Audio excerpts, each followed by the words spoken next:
इस बीच पश्चिम बंगाल के सोनारपुर में टीएमसी सांसद अभिषेक बनर्जी पर हुए हमले के मामले में सियासत गर्मा गई है। पूर्व सीएम ममता बनर्जी ने इस मामले में मौजूदा सरकार और मुख्यमंत्री शुभेंदु अधिकारी को घेरा है। ममता का आरोप है कि अभिषेक बनर्जी को समय पर सही इलाज नहीं मिला। हॉस्पिटल के डॉक्टर्स के ऊपर दबाव डाला जा रहा है और इतना ही नहीं, गंभीर चोट को हल्का करके दिखाया जा रहा है। वहीं ममता के आरोपों पर बीजेपी ने पलटवार किया है। बीजेपी का तो कहना है कि ममता ने 15 साल तक जो कुछ बंगाल में किया, अब बंगाल की जनता उसका हिसाब कर रही है।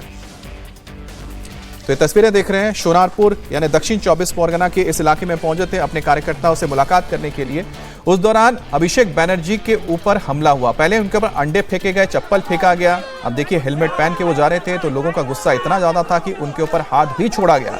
किसी तरह से सुरक्षाकर्मी उनको मौके से निकाल कर ले गए हैं। अब हाल ही में जो चुनाव हुए थे, सोनारपुर इलाका जो कि गढ़ माना जाता था टीएमसी का और अभिषेक बनर्जी का, वहां पर बीजेपी ने जीत हासिल की है। और मौजूदा जो लोग हैं, कई तरह के जो टीएमसी के इसी तरह के जो नेता जहां पर भी इस वक्त नजर आते हैं, लोगों का गुस्सा उनके ऊपर इसी तरह से फूटता हुआ नजर आ रहा है।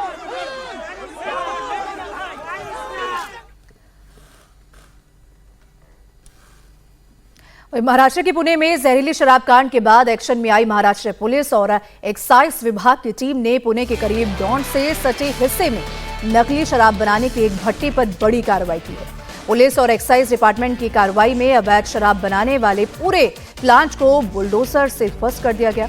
पुणे ग्रामीण के सरतापवाड़ी परिसर में शराब बनाकर बड़े बड़े ड्रम में डंप किया जाता था। पुलिस ने बुलडोजर चलाकर अब इन अवैध शराब के अड्डों को ध्वस्त कर दिया है। टीम को यहां से काफी भारी संख्या में रॉ मटेरियल भी मिला है। पुणे के हटपसर और पिंपरी चिंचवड़ के डापोडी इलाके में जहरीली शराब पीने के बाद लोग बीमार पड़ गए और अब तक 15 लोगों की मौत हो चुकी है। तो वहीं कई लोग अभी भी हॉस्पिटल में भर्ती है और इनका इलाज चल रहा है।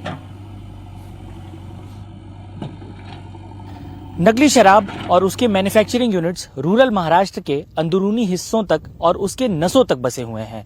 महाराष्ट्र के पुणे ग्रामीण के सरतापवाड़ी इलाके में इस वक्त हमारी मौजूदगी है। ये आप देखिए, ये जो पूरी भट्टी थी, पूरे भट्टी को डिस्ट्रॉय किया गया है। एक्साइज डिपार्टमेंट की टीम यहां बुलडोजर के साथ पहुंची थी और उन्होंने इस खेप को पूरी तरीके से नष्ट कर दिया है। और इसी तरीके का एक्शन पुणे, पिंपरी चिंचवड़, नंदुरबार, परभनी, बीड और महाराष्ट्र के अनेक हिस्सों में अब शुरू किया गया है। महाराष्ट्र सरकार ने ये जो पूरी घटना हुई है पिंपरी चिंचवड़ में, उसके बाद ये बीड़ा उठाया कि अब नकली शराब की खेप को न तो रूरल महाराष्ट्र और न महाराष्ट्र के किसी भी हिस्से में अब पनपने दिया जाएगा। यही कारण है कि यहाँ पर अभी देखिए, ये जो लकड़ी के आपको जो वुडन प्लाइज दिख रहे हैं, ये यहाँ से इकट्ठा करके लाए गए हैं। इन्हें भट्टी में झोंकने के काम में लाया जाता है। वहीं ये जो पूरी भट्टी है, भट्टी की पाइप है और इस पाइप से यहाँ पर पानी के रिसोर्सेज भी देखिए।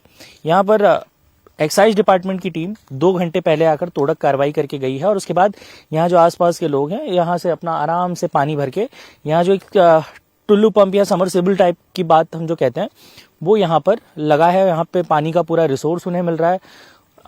जो खेती बाड़ी की जमीन है, वहां भी आसपास की जमीन पर खेती भी हो रही है। यानी कि नेक्सस की जब हम बात करते हैं, इस तरीके के शराब को बनाने वाले लोगों की बात करते हैं, तो अमूमन ये ग्रामीण हिस्सों के ही होते हैं। उन्हें इस मैन्युफैक्चरिंग यूनिट और प्लांट्स में काम पर रखा जाता है। वही इस पूरे यूनिट को संभालते हैं और यहाँ पर शराब डिस्ट्रीब्यूशन का काम भी उन्हीं के लोगों द्वारा किया जाता है। छोटे छोटे हिस्सों में ये काम हो रहा है, अलग अलग ग्रुप्स इसके पीछे इन्वॉल्व हैं और इस पूरी नशे की खेप को तोड़ने का काम अब महाराष्ट्र की एक्साइज डिपार्टमेंट, हर एक जिले की लोकल पुलिस और जिस भी जगह पर इस तरह के प्लांट हैं, उन सभी को आइडेंटिफाई कर तुरंत उस पर एक्शन लिया जा रहा है।